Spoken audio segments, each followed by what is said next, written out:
Tonight, once again, we gather in search of the truth, dark, and mystery. It's the Drunk Turkey Show. Big development today in the investigation into the murders of 4 University of Idaho students. According to state and local officials and court documents, 28-year-old Brian Christopher Koberger has been arrested. He was arrested and arraigned this morning in Pennsylvania. We have new details on what Brian Koberger was doing right before his arrest. Police says a tactical team burst in to arrest the Idaho murder suspect. He was in pajamas and latex gloves, stuffing trash into Ziploc bags. Hey, greetings from the year 3000. It still sucks. This is Philip J. Fry, and you're listening to the Drunken Turkey Show. Your one stop for this sort of thing. Hit that button, like and subscribe. You know what to do, just like every other podcast. Just like every other podcast. What is up, everybody? Welcome back to the Drunk Turkey Show. My name's Daniel, and tonight we're getting back into the Nancy Guthrie abduction, and we have quite a few things that we're going to be talking about. We're going to talk about Savannah Guthrie's new plea to bring her mother home, her plea to the kidnappers, a video that she released a couple of days ago. There's some things that she says that I think kind of give us maybe perhaps some clues here as to maybe what law enforcement might be thinking when it comes to the abductor.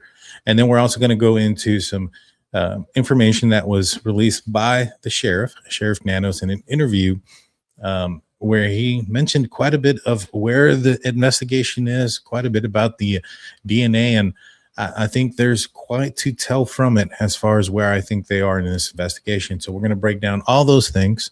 And to help me is a guest of the show who's been on quite a bit, Dr. Jamie Vona. Welcome to the show. How are you doing? I'm doing good, Daniel. Great to be back. Welcome to everyone out there, and thank you all for joining us. Yes, 100%. It's been a minute. How have you been? I've been good. I've been covering the Mackenzie Shrilla case still, and I watched the Clancy. Oh my God, why am I drawing a blank on her first name? The one that killed her 3 kids. That trial started. Oh, wow. And her husband, his testimony was Monday and then today, and it was heartbreaking. So I think I might look into that more. Mm-hmm. There's a whole postpartum depression thing going on there, I think. Yeah. How about you? No, I've been good. I just got back from a trip. I was in a documentary on Timothy D's. I love that. Quite a few things happened over the past week. There's a documentary that's being filmed on the Timothy D's death, or mysterious death. I call it a murder. We did some things, myself and Steve from True Crime Web, out there for the documentary, and we did some filming. I can't get too much into what was filmed in that, but that we did do that. We did have a protest for Timothy D's, and I learned quite a bit more information about the case, and I'll be trying to talk more about that case probably starting on Friday. And for those of the people out there, that's Barbara Hall, people that are here in chat. Yes, Barbara Hall's son. He, unfortunately, his life was taken back in 2022, and just a lack of justice. And I think that there's quite a bit enough evidence to say that an investigation needs to be done. But in this case, it's not that I think law enforcement are involved in that case. It's more so that I think perhaps somebody might be afraid of what an investigation into some of the characters here may uncover. It's pretty crazy. I'm going to go over it on Friday. So like, comment, subscribe, so that way you can join, and please share that. Absolutely. And then I was in Iowa. I was in Evansdale, Iowa. I'm not sure if you're familiar with the Evansdale murders. No, you just started to tell me about it. I'm going to look into that. Tell us about it. Yeah, so 2 little girls, Erica Collins and Lyric Cook, went on a bike ride. I believe it was July 13th, Friday the 13th, back in 2012. Bikes were found 4 hours later. They were missing, and then their bodies were found some 20 miles later in a field in a hunting area. Delphi, right? very similar to Delphi. You know, I would say more. It just very similar, very heartbreaking. You know, I've been consulting with a cold case foundation that has been assisting one of the family members, one of the fathers, and with Steve. So he's no secret there. Steve's had Drew Collins on his channel and stuff. So he's out there kind of helping out with that case, and it's very, very heartbreaking. You know, I'm not sure if I'm going to be doing a lot of coverage on the channel on the Evansdale murders, because that's an ongoing investigation. There's a lot of information that I'm now aware of that is not public and things of that nature. And I really don't want to cross any lines when it comes to that. But I am assisting in that case now with the Cold Case Foundation. Well, hopefully you guys can come to some sort of resolution, and then we can all cover it. You never know. You know, I think that maybe one perhaps resolution that I can say is that there was a lot of suspicion around a guy who was riding his bike that discovered the bikes because of the timeline. And there was a lot of question whether or not that guy could have ridden his bike really from his house there, and if he was on his bike. And sure enough, in the heat, we saw him riding his bike there from his house, and it was telling. You know, he could. And even on a July day where it was with a heat index of like 111, this dude, all, you know, old man now. Amazing, right? Yeah. And so we think that if he was riding his bike, he rode his bike all the way through, then he's most likely not a suspect. And so that was one of the resolutions that we came across. Well, there you go. That's just as important. Yeah, 100%. And so today what we're going to talk about is the Nancy Guthrie disappearance and abduction. Now, Savannah Guthrie had posted a video with a plea to the abductor. Let me pull this up. I'm going to play pieces of it and then we'll discuss, okay? Sounds good. You know what? Let me boost the audio so that everybody can hear it really well. I'm coming on today with a very specific message. It has been months since our mom was taken from us. Our family is in agony. We are in a nightmare that will not end. Nothing about our situation has changed. All right, so let's start off there. I suspected that this is a fantasy-driven type of crime. I feel like the primary motive was to get to Savannah with a secondary motive of a ransom.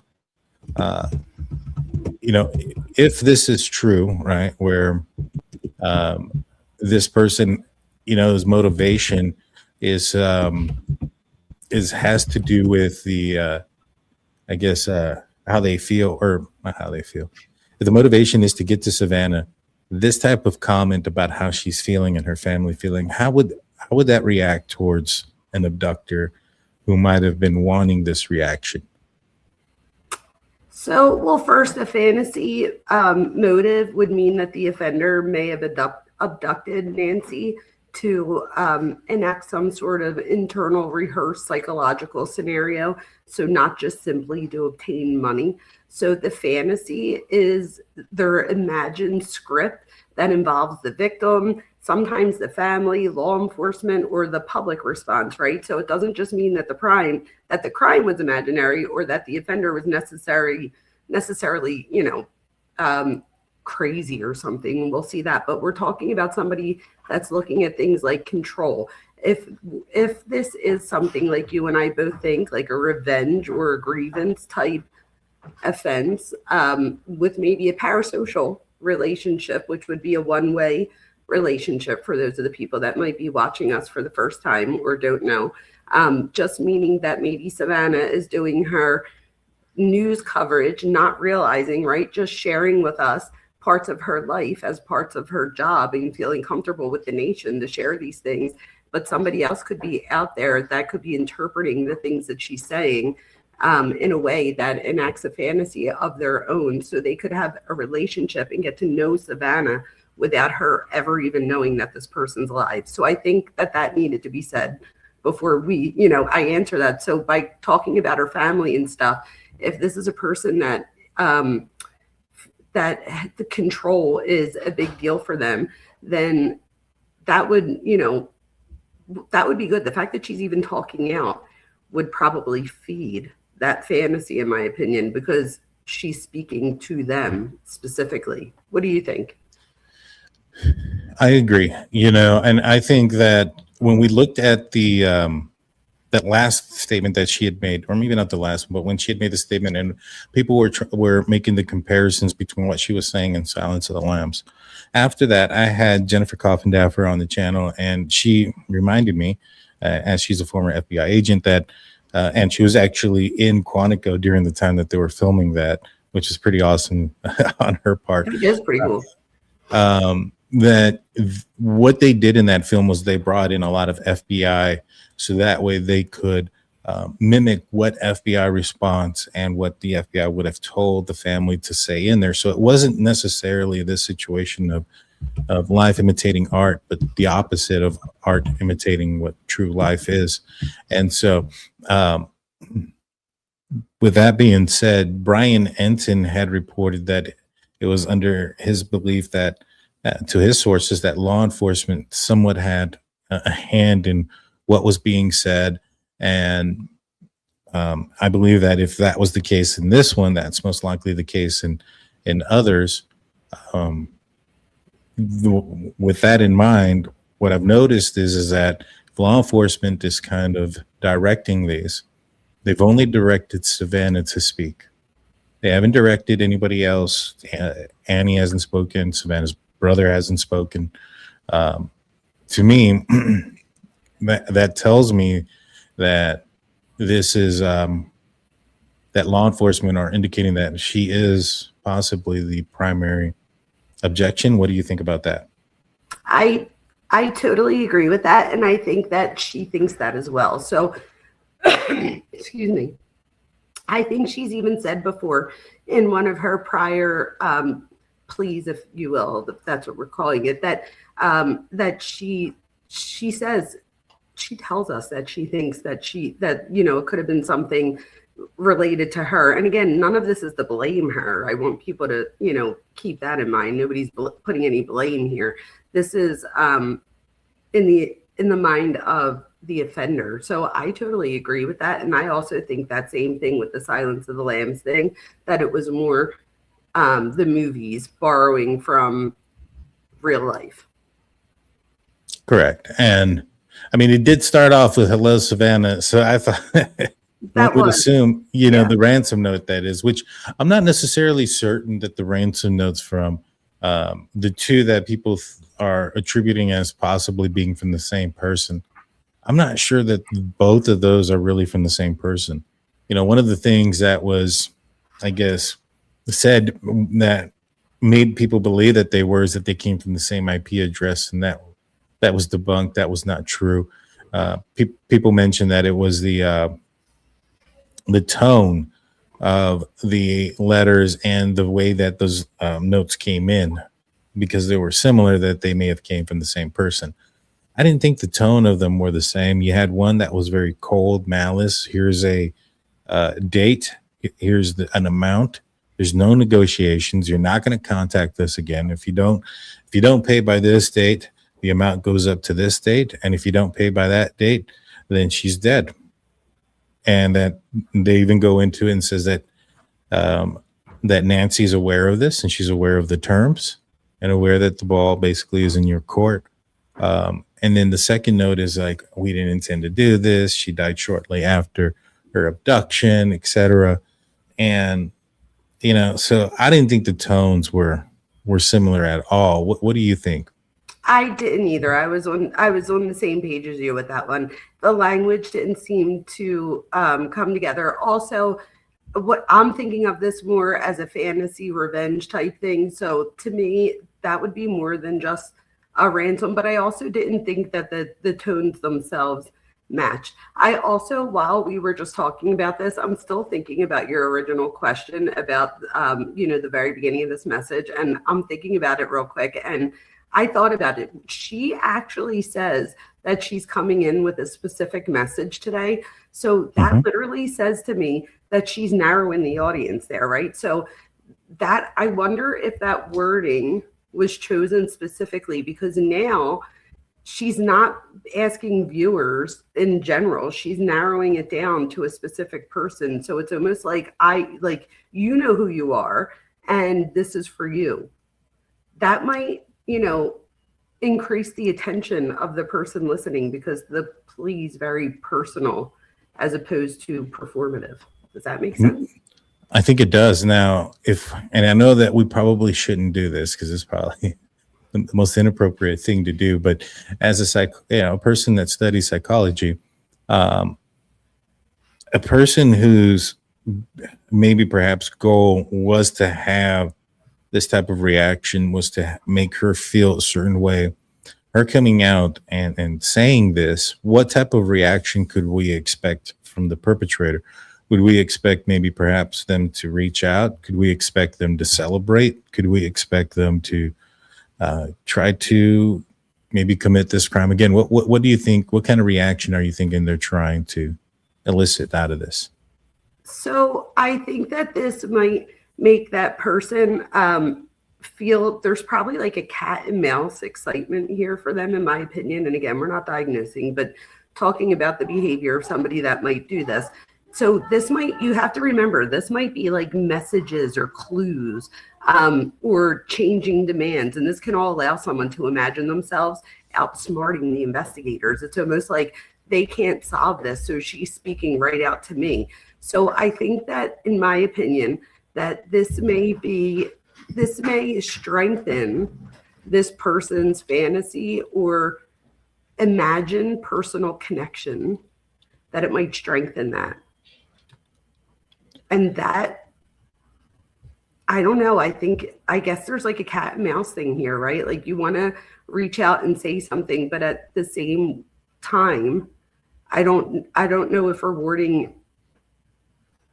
be like attention, giving attention to this. I don't know. I'd be desperate too, so I would reach out to, but I'm sure that the offender, that there's probably cat and mouse excitement for that person, like a narrative ownership. So they might want to direct the story and determine when or whether the family receives answers. So that really will depend on how they respond to this. So for me, it would be more the sense of that they have the power to direct where they want the story to go, whether they want to respond or not. But the point is that they're the ones in control, even if it is a very out of control behavior. What about the fact that there's like this? Well, let's continue this and then I'll go into my question because it goes into this. I want to thank Andrea M65 or 65th. Thank you for your 10 jewels gold coin. Appreciate that. Thank you. That's awesome. All right, let's continue. We have done our part, and we will never stop looking for her. We have done our part, and we have never stopped looking. We'll never stop looking for her. What do you think she means by we have done our part? That's a good question. I guess what she's saying here is like, I've done my part, now do yours. What part is that? Or I guess it could mean that the family cooperated fully with law enforcement, right? So this is very ambiguous. So it could be very significant. It could be the most significant sentence here in this whole thing. But to the viewer in general, it might feel more ambiguous. What it could mean is our family cooperated with law enforcement. We followed instructions provided by the investigators. We fulfilled whatever obligations, the language. But she's telling this to the abductor. Why would that? I don't understand that. And the abductor said in the ransom note, the first one, law enforcement's not going to be able to help you. So I think if she is, this is assuming that she has sought help on, how she responds. This could be that she's saying, we've done what we could do. We're putting this next decision back on you. So it's almost like, in my opinion, like she's giving the permission to put the control back in your court. So it's like, we're giving you that power back. There's like a moral pressure here for her now. I mean, I think what it is that, after the second note, that said that she had passed away, they came out saying that they understand and they're willing to pay. So I think their part is still willing to pay if they reach out and come with some sort of demands to let them know where she's at. I think that's where it's going. Well, that's what I mean. So the next decision belongs to you. We did what we could do. The ball's back in your court. So whether that mean money, a response, whatever that means, but that we're putting that power back in your hands. Yeah, I think that's what it is. I think that's all right. We're willing to pay for her knowing that she's no longer alive. Now reach out to us so we can get that ball going. I think that's where it is. Mm-hmm.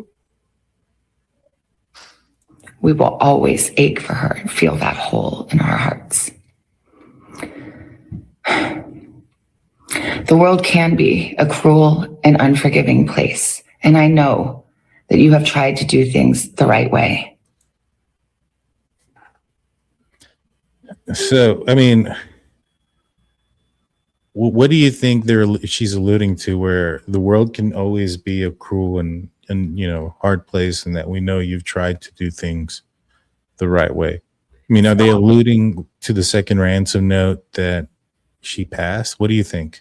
I think in my opinion, it introduces an explanation for like wrongdoing without excusing it. So for me, the implied message here was like, I understand that something happened to you, that you may feel trapped or you may feel angry or abandoned. I'm willing to see you as a person rather than a monster, or rather than only. So I feel like she's trying, in my opinion, to reduce defensiveness. So if the recipient feels, like they're being persecuted or misunderstood or even ashamed, it might cause further withdrawal. So I think Savannah is trying to attempt to enter the person's emotional framework, which makes me wonder if she had help with the wording of this, which would be a good thing, not a bad thing. Well, yeah, and I think Brian Enton also reported that law enforcement had their hand in this. I think they're directing a lot of what's being said. I think that they're directing what's being said. And I think that Savannah's going with whatever they want him to say, or for her to say or do, so that way she can, get a resolution for this. But, she also starts, again with, there's a hole in our hearts that's never going to be filled. This approach, even saying, hey, we know you may have gone through something. We know you've tried to do, what do you call it? The best. Why do you think they're going down this approach versus, perhaps, or how would this approach be different versus if they were to have attacked the abductor, come out with force, like, maybe perhaps belittled who they were, talk down upon them, say, we're going to find you. You're not going to get away with this. Those type of statements. How would that affect a perpetrator? Well, I think, in my opinion, that if this is a fantasy motive, maybe Savannah's plea might be attempting to rewrite the ending of the fantasy. So instead of the offender remaining this mysterious person who controls the family's suffering, it's almost like she's offering them another role, like the person who finally provides the answer and ends this nightmare. So, I feel like directly addressing an offender, it can supply that attention and reinforce feelings of power. But if the person motivated is partly by recognition or control, so if that's what they're motivated by, then a carefully managed plea can use that need as leverage. So I feel like that's what she's trying to do here. It's like giving them a sense of agency while directing that agency toward a specific behavior, which would be revealing, where's my mom? Mm-hmm. I want to play that last part real quick about. Please. That you have tried to do things the right way. You've tried to do things the right way. What do you think? Do you think they're referring to the second ransom note? Do you think there's been more notes that may have came in that we're not aware of? I saw that more psychologically and going towards what I was saying before, but I mean, it absolutely could. It absolutely, I mean, it could, but how would I know? I don't think, is there, wouldn't we know if there was something else that or I guess not, why would they tell us everything? That's more of a question for you. What do you think? Oh no, this one's interesting. I don't know what they mean by this. The only thing I can assume is that, you know, them coming forward and saying that she passed away from natural diseases, buried in nature, not natural diseases, from natural causes, buried with nature or in nature. And maybe perhaps that's what she's referring to, but it's interesting. So then kind of going back to what I was saying, psychologically, it's like trying to, you know, put that back into their hands. Mm-hmm. Like, where do we look? I don't know. Not sure. Now, the fact that they're doing this again, you know, and the reason why I'm saying they is this law enforcement, maybe perhaps trying to reach out and do this. What does that say about the investigation to you? Does that tell you that they have somebody in mind and they're wanting to see a response? Could that be it? Could it be that they don't have anybody in mind and this is just another sling of mud on the wall to see if something sticks? In my opinion, I feel like it's a plea more so than we have someone. Don't you? You know, yes. I wonder, though, you know, if it's possible that maybe they have somebody in mind and they could, you know, send a message like this to see what a response would be. You know, I mentioned, you know, Brian Koberger's case. Now, in that one, they put out a bolo of the vehicle that was seen around the area during the, you know, around the time of the murders. And he freaked out and fled across the country. You know, if they had somebody in mind, maybe perhaps they could put something out there to see what a response would be. I don't know if this is the avenue, but I wouldn't be surprised. Well, she might also, like, with when you were saying, you know, you've tried to do things right way and all, like, maybe she's trying to give them a form of, like, positive part of their identity, like someone who at least, you know, could try to correct the behavior. But my thing is this, I think she's trying to appeal to their, you know, moral side or whatever, but I would fear that there isn't really a moral side. Like, does somebody with a moral side really do what it is that they allegedly did? You know what I mean? Yeah. Yeah. A wise woman 280 comes with 10 jewels. Yes, Nice. A wise woman. Thank you. Let's continue. So I'm asking you, begging you to do the right thing now. Make the right choice. Help us find her. Tell us where to look for her. I truly believe it is never too late to do the right thing. Help us bring this situation to an end. For all of us, no matter where we've been and what we've done, I believe there is always a way home. Please make the right choice.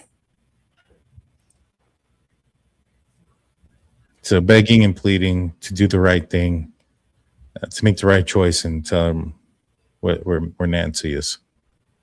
So what I noticed there, excuse me, was that she concentrates on the person's next action rather than demanding an explanation for, like, the past. So this reduces psychological resistance. So the person doesn't have to, like, admit everything or confess publicly. So it's almost like taking that part off, hoping that they're good, that they could just disclose information to her. It's almost like lowering the psychological threshold there. You're not asking the person to, like, publicly surrender.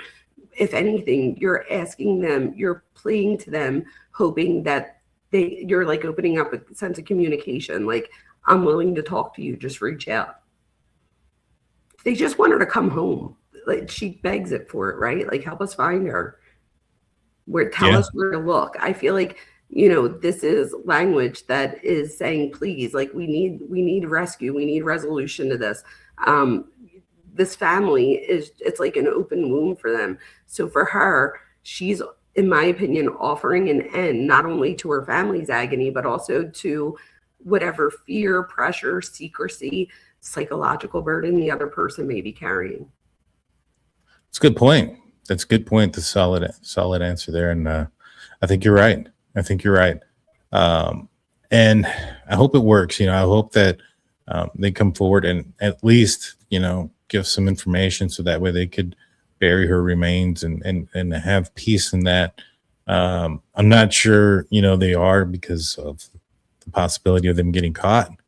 But if at the least, if it does entice a reaction, man, I hope somebody sees it and I hope somebody reports it, I agree. Now, there was a YouTube interview with Sheriff Nanos and real quick, we got Lisa K coming in with 200 joules. Wow, thank you so much for that. And so Sheriff Nanos did an interview with Wyatt Sharp. And so before we dive into Sheriff Nanos' comments, I want to take a moment to talk about the interviewer because I thought he did a pretty solid job. The interview was conducted by Wyatt Sharp, host of the YouTube channel Sharp X Exchange.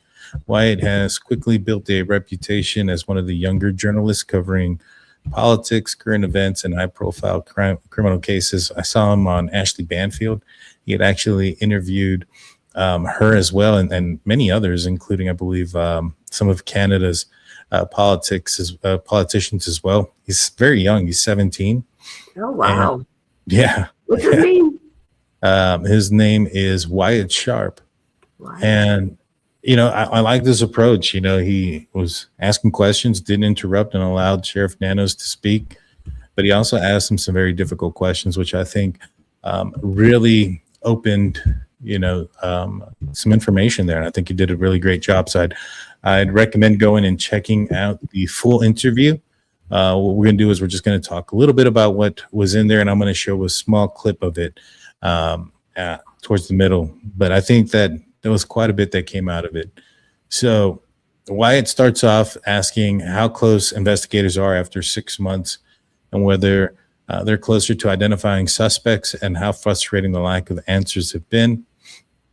Nanos basically had responded saying that they have a lot of work ahead of them in terms of lab work, working with not just their labs or the FBI labs, but labs across the country. And so referring to DNA, what do you take from that? What do you think when you're saying it's not just their labs, not just the FBI labs, but labs across the country? I think that he's like trying to reassure people that they're using the latest DNA, maybe familial DNA, and that they're, that publicly we're doing all we need to do. We're using different labs. We're not just using our own thing. So maybe that's finally, I don't know why he wouldn't just say we're working with like the FBI or whatever, but I agree. What I see when he says this is that there's a ton of DNA and there's a ton of mixtures, and they're spreading out the work. They're allowing different places to do different things.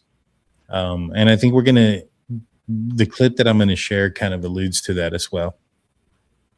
Let's see. He also mentions private companies working on the video. So Wyatt asks about the status of leads and whether there's a slowdown in tips affected. Sheriff Nanos' response is there's video evidence. Private corporations help looking at some of the video evidence and see if they can piece things together. When he said that about the video evidence and if they can piece things together, that told me that they're trying to establish a route. I would hope they have a vehicle. I'm kind of skeptical on if they do, but do you think that they have a vehicle description or a vehicle on camera? They're still trying to analyze video surveillance. What are your thoughts on that? I hope so. But for me, I think I'm banking more on hoping that the DNA evidence stuff works out. Yeah, I do too. I hope so, though. Now, Sheriff Nanos and Kash Patel have been going kind of back and forth here. Wyatt brings up some interesting questions about Kash Patel, and the sheriff's response is that the director heard information early on that was inaccurate, and he also said that, he also say he has a busy job and things of that nature, and they've never met. Now, he was in Tucson around the time that Nancy was abducted. Kash Patel is. Now, he was scheduled to be there for another event, but he's not actually met and talked with the sheriff there. Does that surprise you? Yeah. Well, yes and no. So yes, it surprises me, but when you look at it with the head of like ego and stuff, no, it doesn't surprise me. Yeah, I thought it was interesting, especially with, how much they both comment, or at least Kash Patel has. He's basically thrown Pima County under the bus every time he's had an opportunity to. It's pretty funny, I'll be honest with you. Yeah, right. But they won't like say it out loud, but it's like more of like, throwing shots without aiming. Well, I mean, he mentioned that if they had gotten video evidence earlier, or right away, if they'd been on there right away, they could have gotten video evidence earlier, which could have gave them more evidence. And even the earlier visit on January 11th, which has been reported by Fox Phoenix 10 as being accurate, that it was several weeks earlier, the one without the backpack, which to me tells me that the person that committed this crime is not the family members. There's only a couple of reasons why you would be there dressed like that a couple of weeks earlier. And that's because you're doing surveillance or reconnaissance, or that's a failed attempt. I know somebody has mentioned in the live chat, oh, what about a dry run? And if I've ever heard of that. And I was like, not in the sense of the family members doing this way. Because with reconnaissance or surveillance, that would also be a dry run per se. It doesn't make any sense. Like, they were there at 10 o'clock. And wouldn't you just see it as like the first maybe attempt that went wrong, so they decided not to do it? The one thing that tells me that it most likely isn't that is that the second time he came with a weapon. All right. So what happened the first time that made him feel that the second time he came that he required a weapon? You know what I'm saying? That's what I'm saying. So maybe could it have been the first attempt, like where he was going to do it, but decides not to because he feels like he needs something more, like a gun? Right. I mean, but what could have happened? I don't know. That's a good question. Unless it was to scare someone else. I know if I see I always go with the fact that it was right in the center of his pants as opposed to like on the side or something. It just makes me feel like that's very scary. I mean, I don't know though, where they live, it might be more. I'm in Philadelphia, so it's pretty common here to have a gun. I don't know. That would just scare me. Like if I see somebody with a gun in the front of their pants like that, it just doesn't seem common. Right. I don't disagree with you there. I think that it was for two reasons. I think it was to show fear, and I think there was purpose behind it. I think he's left-handed. He didn't want to show that. And so he put the gun there with a right-handed holster, one that didn't really fit the gun. So that way it would fall out. That when pulled, he wouldn't have to struggle with it, especially if pulling it from an unnatural position or with his non-dominant hand. And so all those things led me to believe that there was purpose behind its location, but also I'm fairly positive he also wanted to use it as a fear tactic. But going back to him being there January 11th, at 2 o'clock in the morning, like if they're doing like the family left there at 10 after dropping her off. So they knew how long it was going to take for them to get out of that area. In fact, they probably would have anticipated it being a little bit quicker at 2 a.m. Right. And so the dry run or the testing out how long it was going to take to do it doesn't make any sense. Doing reconnaissance, they were welcome at that house. All they had to do was go over whenever they wanted, and they could have seen the cameras and everything else. They didn't have to go there masked up like that. And so to me, I think it's reconnaissance. I think it's surveillance, basically, because of without the gun. But I do give the possibility that something occurred on that first attempt that resulted in a failed attempt that required this person to go back with more tools, including a weapon. I agree. I don't know. I think the fact that he brought a loaded backpack probably leads me to believe that it was maybe he did fail the first time of trying to get into the property, and he brought some tools to help him get in. But that's about it. But I wonder about the gun. Backpack was packed. It was. It definitely was. Now let's see. And the next thing I wanted to bring up is the video here really quickly. Let me pull it up. Okay. Bear with me while I set it up. And this is wide sharp. It's what I wanted to basically what I wanted to go over mainly today is this part. Wow, he's a little kid. He is, but God bless. as his name is fairly sharp. That's amazing. In terms of some of the DNA, standard DNA testing, obviously it varies in terms of how long it takes. You said recently, though, that you still have a lot of DNA to go through and kind of assess the validity of it, if you will. Is the holdup now that it is forensic familial genealogy and you're kind of trying to, tick them off in kind of a family tree type setting to eliminate members of the family? Or I know you've said to an extent that all of them have been cleared. But the way that the Golden State Killer case was worked, for example, is there any comparisons from this case to that one? So first, his question talked about familial DNA, and he talked about, some of the family members being cleared and genealogy.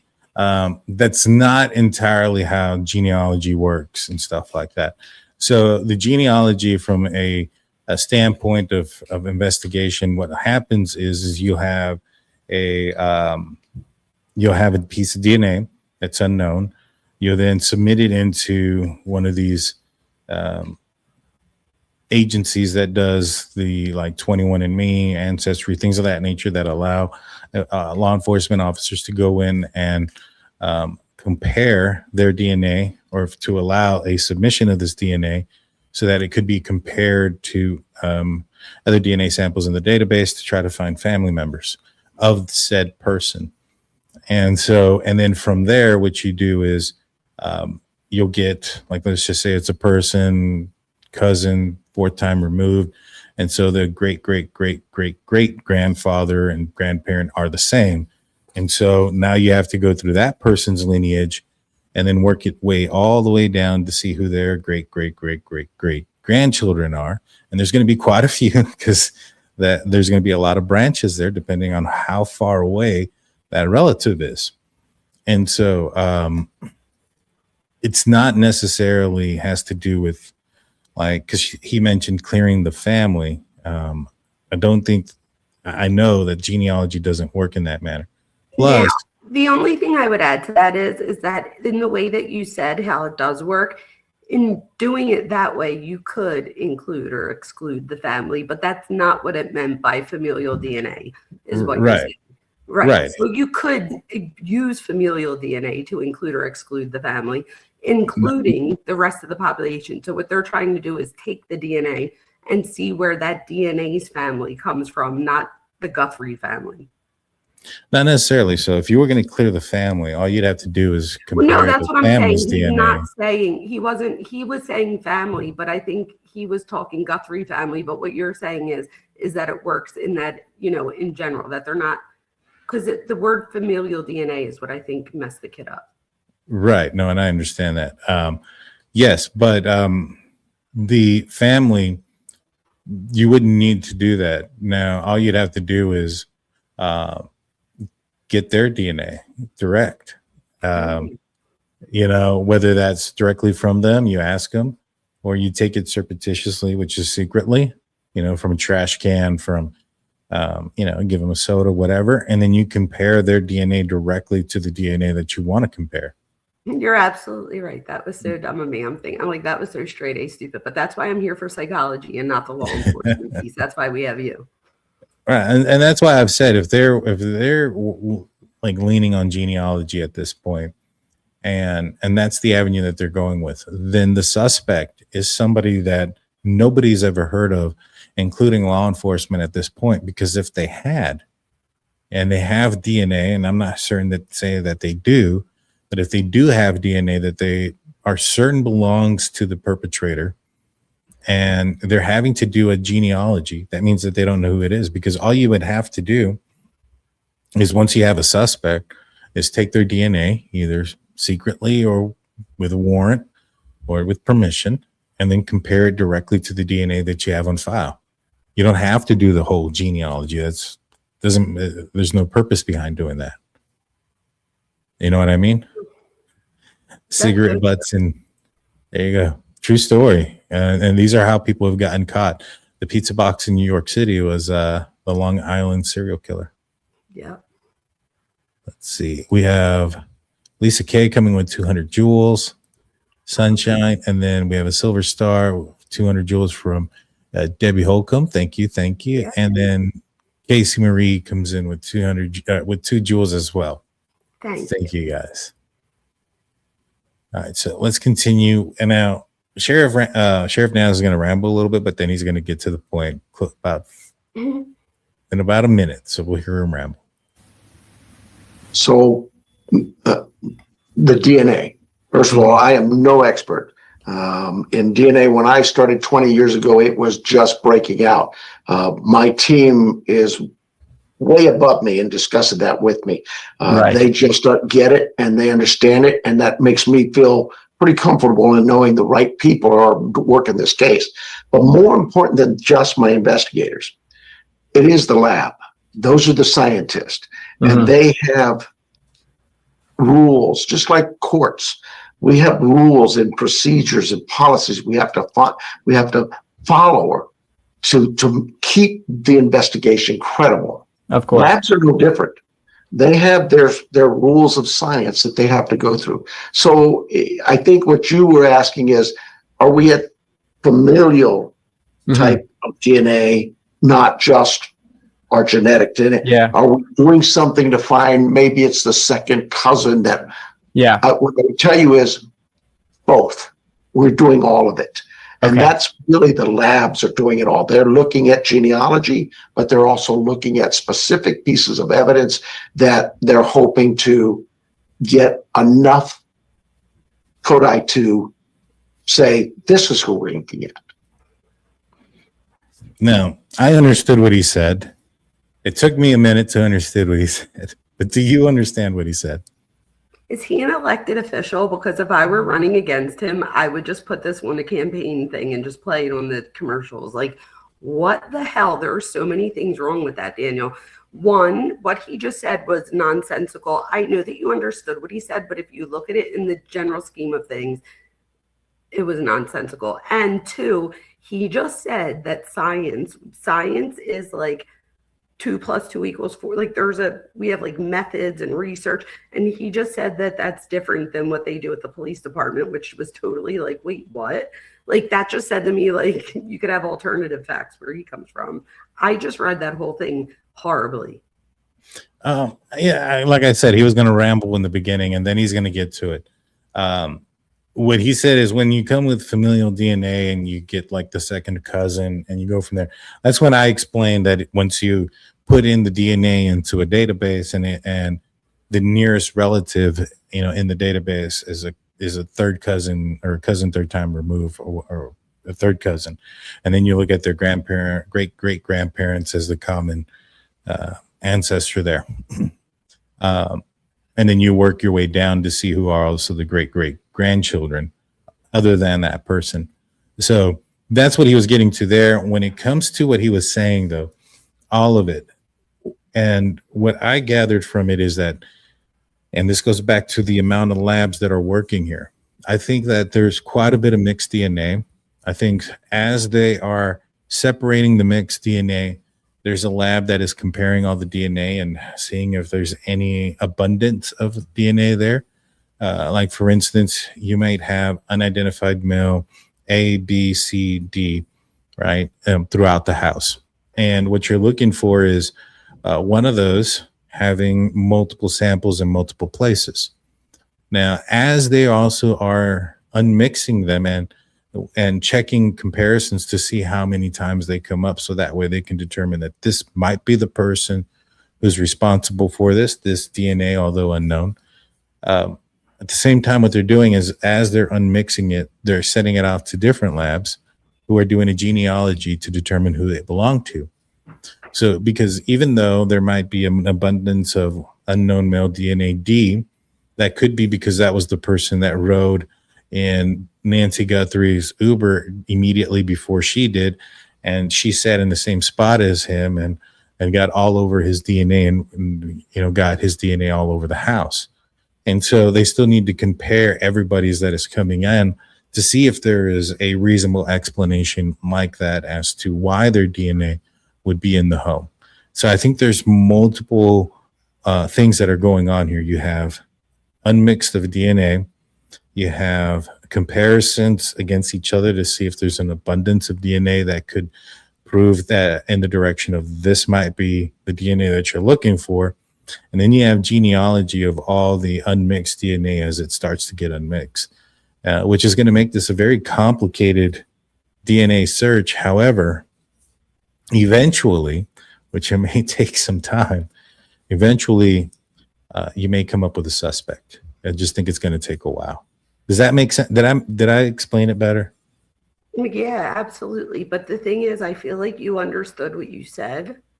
And I don't know, because he was saying like that they're taking familial DNA and regular DNA, but DNA is DNA.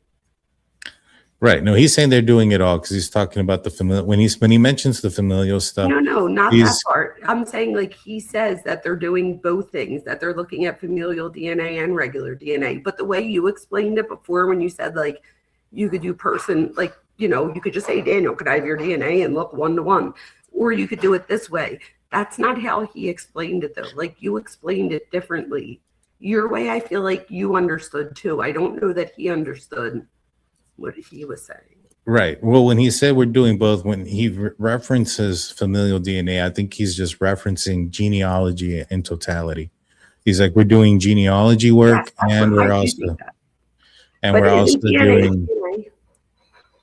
Well, they're also having to separate DNA right now. So there's multi aspects to it. So there's currently, and he said it before, that there's a lot of mixed DNA samples, and so right now they're separating it.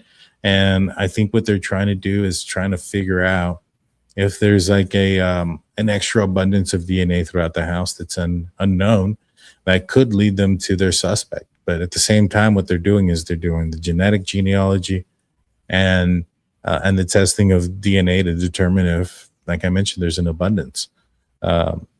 Because like it's different than in the Brian Koberger case. In the Brian Koberger case, there was, and perhaps if he didn't leave the knife sheath, they would have had to have gone down a similar path. But Brian Koberger left the knife sheath, so they were able to determine the DNA that was left behind belonged to the person that had brought in the knife sheath because of the amount of skin cells that were left on it and it being a single source. There's none of that, in my opinion, that exists in this based on the way they're reacting. And so had Brian Koberger not left the knife sheath, then there may be DNA. And I've talked to Steve from True Crime Web, who's a CSI investigator, who agrees that Brian Koberger's DNA is elsewhere in that house. It just hasn't been found. He's telling me that there was a situation one time where he had to send in an airbag on multiple occasions for DNA testing because they had a hard time finding the DNA. And what had occurred was there was a situation where two people were inside of a vehicle. The passenger shot the driver. There was a collision. The airbag deployed, and you could even see where the gun and the hand had hit on the airbag. However, when they were testing the airbag, all they kept getting was the blood of the victim And so they finally tested a spot that didn't have blood on it, and they finally found the perpetrator's DNA. And it took multiple testings of it to come to that conclusion. And in that scenario, you know where the suspect was, and you know that there was an airbag deployed that made contact with the suspect, and it still took several attempts to find it. And so DNA can be tricky, and basically was what I'm trying to say. That was a really good thing to explain, though, because I do think that people that might not be so, evidence thinking, like I might not think of all the different things. Like, I think we sometimes think like, oh, they're going to swab it and get DNA, not realizing that like even a pen, there's like a lot of surface on this. So if you just swab one part and you don't swab the part that has the DNA, then it doesn't mean that there wasn't DNA. It just means that you didn't find the DNA on the item. That's interesting. Yeah, no, exactly. And, Steve and I think that there's a good chance, like in the Brian Koberger case, that there was, DNA there elsewhere. They just didn't find it. And like you said, it could be very difficult sometimes to find. And, in this interview, they talk about another part goes into labs across the country. In fact, let me play that part because that's part next so we can hear that. And again, to your earlier comment about how you do still have a lot of DNA to progress through, are you able to quantify that at all as to how long it might take to get through the DNA that investigators and those on the scene have pulled? Not really, not me. The labs may, but I think the labs, this science is so fast, all science, today's world, so fast moving. Of course. And they are looking at some pretty cool stuff out there, if you will, about DNA and how it can be used, not in just these cases, but in other scientific genealogy cases. Mm-hmm. So they're careful, as they should be. Absolutely nobody wants to arrest the wrong person. And so we have those, if you will, parameters that say, here's the guidelines. And we have to trust our labs to know those guidelines and not to push them, to allow them to do their job and come back to us and say, we think we're here and we need to be over here. Right. Can you do this for us? Can you get us this? Is there any chance of this? It's probably more complex than we want to get into, but I'll say this. The communication with our labs is ongoing. It's daily. They know the technology. They know that, for example, a lab in Kansas might be on the verge of something new, groundbreaking over here, where there's a lab in LA that's on the groundbreaking. They're just working the case as a priority, and they're working it nationwide. What do you think about his answer? Well, I think it was a lot of word salad, but he ends by telling everybody that the laboratories are prioritizing the Guthrie evidence, which is great, right? But at the same time, there's another family out there who probably also is waiting for DNA. So to them, it might feel like, why is one more important than the other? Right. No, and I agree. I agree with that. And you're right. And and you're also right about the word salad. He's all over the place. He mentions different labs being on the verge of things. I'm not necessarily certain, especially the way he mentioned, LA. It sounded like he just kind of pulled that one out of his rear. Is he voted in? Like, is he an elected official? I believe so. He sounds very political, like he's trying to give a word salad as opposed to an answer. I would agree with you on that one. I would agree. And so I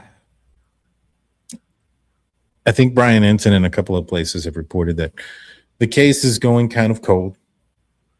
Now, I know that, cases aren't considered cold when you don't have any leads to run down and things of that nature. But at this point, there's they're nowhere near closer finding a person than they have been in a few weeks, and that they're waiting on a prayer with DNA. Do you kind of get that sense with this investigation as well? Oh, I absolutely do. However, I think that he rejects that because I almost feel like for him, and this is just my opinion, that would be like a shot to his ego to admit that like they might not have, that it's cold in some sense. So doesn't he still say that he thinks she could be alive? Like, I almost feel like that gives false hope to the family. And again, that's more of a political response to me as far as like being like hopeful for the future, when really the truth is, I mean, we can't say to be sure, but doesn't the family even think that she most likely has passed? He said that that he's been asked that, and he said whatever the family believes, he goes with that. But what good would it do if he admitted or stated publicly that he believed that she has passed? So no proof of death means she might be alive. Is that what he's saying? He's saying that he doesn't have any proof of death, and so him going out there saying, "I believe, that she has passed on." What would that do different? I guess he might fear that it would destroy the family's hope, but I fear somebody who looks at mental illness and stuff and I don't think that this is affecting the family in that sense. I do think that they have their own beliefs and that, hopefully they're getting whatever the support is that they need and they could properly grieve. But sometimes giving hope, especially when you know that hope is probably most likely, and again, of course there's always hope, but if you're looking at what's more probable, I almost feel like, I'd rather not give false hope. I'd rather not give hope at all than give false hope is what I'm saying. No, I get you. And I'm probably... It's almost like your buddy when you're like, she'll call you, but you're like, cause she ain't calling you. Like, just tell them that she ain't calling and move on. I hear you. Now, there was two things that the sheriff wouldn't comment on. He said he wasn't going to talk about things that were in the, about the scene or anything like that. But there was two things that the interviewer, who, like I mentioned before, had spoken with Ashley Banfield. He was on her page, on her YouTube channel as a guest. I think this guy's got some pretty legit sources as well. He referenced the back door and the back gate, which was something that I had pointed out a while ago. I've been saying that there was a empty pot near the back gate going outside, and I noticed that it was in one picture, and then in a couple of days it was no longer there. I noticed that the back door was used by a flower pot to hold it open, and so I had theorized and predicted that the perpetrator probably, given that people are a creature of habits, that if he used a flower pot to hold the back door open, that he probably used the flower pot to open the side door open. He asks about the flower pot, both of them opening the door and the back door or siding door. Tells me that I was more than likely correct about the initial plan was to get Miss Guthrie out of the back door and out of the side of the house, and most likely to a vehicle that was waiting there. What are your thoughts on that? I think that's brilliant, Daniel. That's why you're asked to look at these cases. They're all things that I wouldn't necessarily pick up on just because I'm answering the psychology questions, but I think absolutely. But wait, where did the front door come into play? Well, I think that when you look at the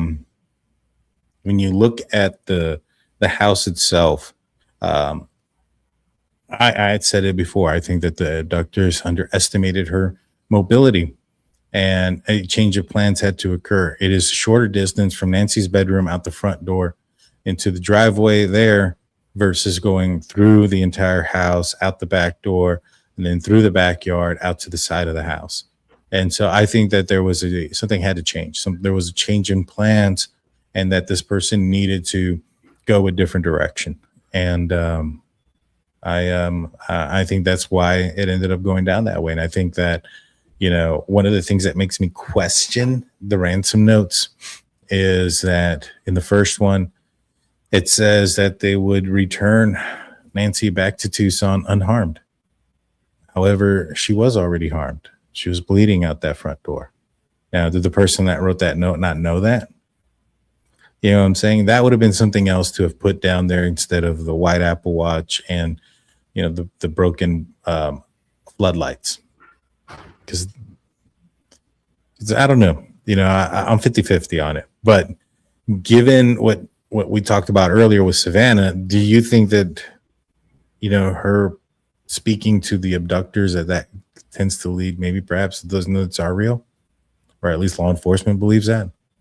I don't know if law enforcement believes it, but I never put the two together. And again, for me, it's more like psychology thing as far as I'm thinking that, you know, this is more of a revenge fantasy thing. So for me, money wouldn't be. Well, law enforcement had a hand in Savannah's, you know, plea, what she's been saying, in my opinion. And what Brian Enton has also reported that the plea that Savannah had said had law enforcement assistance. And so if it's having law enforcement assistance and it's in the tone and the direction that they're going, does that lead you to believe that law enforcement think that those ransom notes are real? I don't know, Daniel. I would hope that our law enforcement has the ability to tell if they're real or not. Like, I hope that either way they know. Like, isn't that something that they would be able to figure? I feel like that they were not real, but that's just me. I mean, if we're talking psychology, I'd feel more confident in my, you know, saying that. But I would hope that, like, at least the FBI would know if they were real. I thought they said they weren't. They did. Might have been. Reuters came out with a report that they spoke to 2 FBI agents that said that they weren't. However, the FBI in Phoenix came back saying that they are still working this as a kidnap for ransom and that they are treating them as if legitimate. So okay. it's a weird situation. But yeah, no, I had brought up, we have some new emojis for the members. If you're not a member, check that out. Let's get the likes up too, guys. Let's hit the like button. I'd appreciate that. Like I said, I think that the whole flower pot thing was pretty telling, in my opinion, of the directionality and where they wanted to go. That was a good call on your part, picking that up. Well, I have a weird problem. When I get an idea, I don't let it go, and I continue to ask why and things of that nature. And that's why I like that too, just with psychology stuff. So yeah. I totally feel you on that. Yeah, like I was talking about the Brian Koberger case the other day, and I was telling people that I had predicted that he had used Broadcastify. And that my thought process on that was because he had returned back to the scene the following day, but never again. And I was like, well, that's interesting. And, you know, you tell me this, Dr. Voner, answer me this one. A perpetrator like Brian Koberger that commits a violent crime that way, that was fantasy motivated, how hard or how would you expect there to be a urge from that offender to go back and revisit the crime scene? Well, I was going to say, so you talked about using Broadcastify to get about going back to the crime scene. We're both alike in that we often come to the same conclusion, but for different reasons. I too thought that he went back to the scene, but because psychologically, that's something that we see in these type of offenders. That would be a norm there. So it's interesting because both of us often end up landing on the same result, but we get there in different directions, which is pretty cool. Yeah, no, I agree. And so for him to have lived so close and not gone back, told me he was disciplined. But then I thought to myself, all right, well, why did he go back early that morning? And then I thought the first initial thought I had was, well, it's because it wasn't in the news. He saw Dylan saw him, and it wasn't in the news. That's why he turned on his phone to see if it would be in the news. I was like, you know, that doesn't really make any sense. It makes sense, but it doesn't make sense because even if it wasn't in the news, doesn't mean that law enforcement hasn't discovered the scene. And even if at the time that he leaves his house that law enforcement doesn't discover the scene, doesn't mean that at any point that law enforcement could have discovered the scene, meaning that there would be cops there which have, dashboard cameras. The scene would have been set up with cameras around it to capture vehicles passing by, etc. And he would have known that with his criminal justice degree. But what you've also known that by looking, because remember I said look at Yik Yak and stuff, like some of the other ones, to see if people are talking about it there too. Right. He could have definitely have done that. But just because it's not on there doesn't mean that the scene hasn't been discovered. Right. And so that scene could have been discovered at any point. And then I started thinking to myself, well, maybe he had a radio and that's why he was listening to it, because he couldn't search, Idaho murders or anything like that, because I think that would have gotten him too. Because if the scene hadn't been discovered and he's doing that kind of search, you're going to screw yourself. So I thought maybe he had a radio. Criminology student in WSU, possibly had a radio, could listen in, and that's what he was doing. Then I remembered, I was like, no, that can't be right, because he turned his phone on. Then I thought to myself, well, maybe it's a combination of the two. Maybe the dispatch had was airing out, the 911 calls. So I looked it up. They all went through Whitcomb 911, and you could listen to it on Broadcastify at the time of the murders. And I was like, well, there's my answer. He turned on his phone 10 minutes after he left because curiosity killed the cat. He wanted to listen in because he saw somebody. Definitely heard her because Dylan yelled out outside of the house. So he definitely heard her. And in my opinion, probably saw her. So left the person there thinking that person's going to call 911. They had to hear what was going on. So they turned on their phone and put it on Broadcastify. And that's what made him comfortable to go all the way back the following morning, knowing that law enforcement hadn't discovered the scene. That makes total sense, but psychologically, that would also make him curious, in my opinion, to see why or like what happened.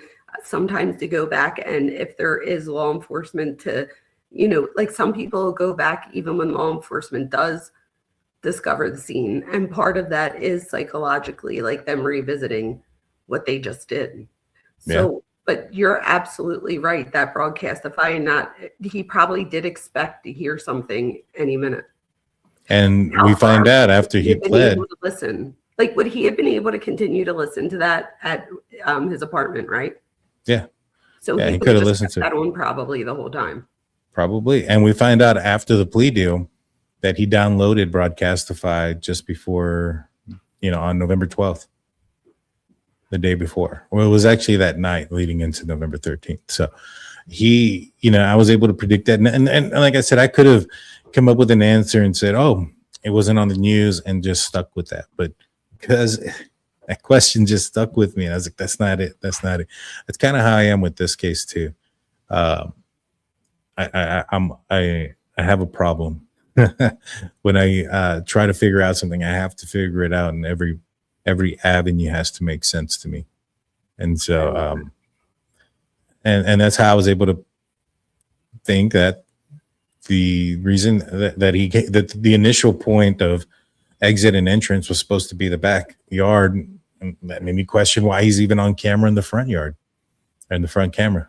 And I think he wanted to be seen. I agree with that. We agree with all that stuff.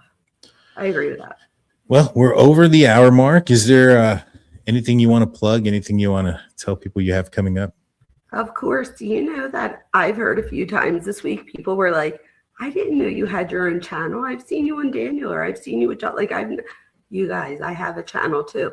So it's The Minds Behind True Crime with Dr. Vona, but you could always just click on my name and it'll come up and you just hit subscribe. So that would be wonderful. And for the few people on my channel, if you're not subscribed to Daniel, which you probably already are, but just in case, make sure you go over and subscribe to Daniel. We love the family. Appreciate that.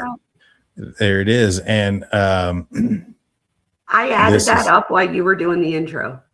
So I stole all your stuff because I had to put something up. That's all great. And so that's this is Dr. Vona's channel. Make sure you go and subscribe to her. And while you're checking out other channels to subscribe, don't forget Married to the Hobby. My wife and I will have a video out fairly soon. This is our hobby and traveling and everything in between channel that we do. We're getting close to 400 subscribers. We're at 377. At the 500 mark, we have a giveaway on Married to the Hobby that we'll be doing. So please go out there and subscribe. We're trying to get to 500 subs and then to 1,000. I would really appreciate it. Our next video, we have some Pokemon stuff we're going to rip. We're going to do a accessory thing that we're doing with the Bronco we got. And then we're also a little bit later on, I think in a couple of weeks, we'll be going to Austin, Texas and doing some video vlogging on our trip there. So you guys can join us for that. So appreciate it if you would. Huh? My kids would have loved that pickle fest. It was fun. It was cool. My wife found some pretty interesting pickles that were pretty good. So cool. I love that for you guys. Yeah, no, it's a good time. And when we got, we're low on views. Some of these views, like this one, we got 689 when we went to Fredericksburg. Right there, what I'm talking about on the watermelon is you got to find the one with the little butthole. Yes. So I learned that like 2 months ago. I had no idea. Yeah, it's got to be the small butthole, guys. I didn't know. And so I put a little bit of comedic stuff into what I do there. And so go check it out. After a while, people start to see you as like all the time investigator or all the time psychology, but so it's like we are human too, and we have we're funny and make jokes and yes, do all the ma'am. inappropriate things that the rest of the public does all the time. Well, guys, please hit the like button, hit the subscribe button, ring that notification bell. I'll be back on sometime this week. I'll let you guys know when. Until next time, peace out, y'all. Bye. Bye, guys.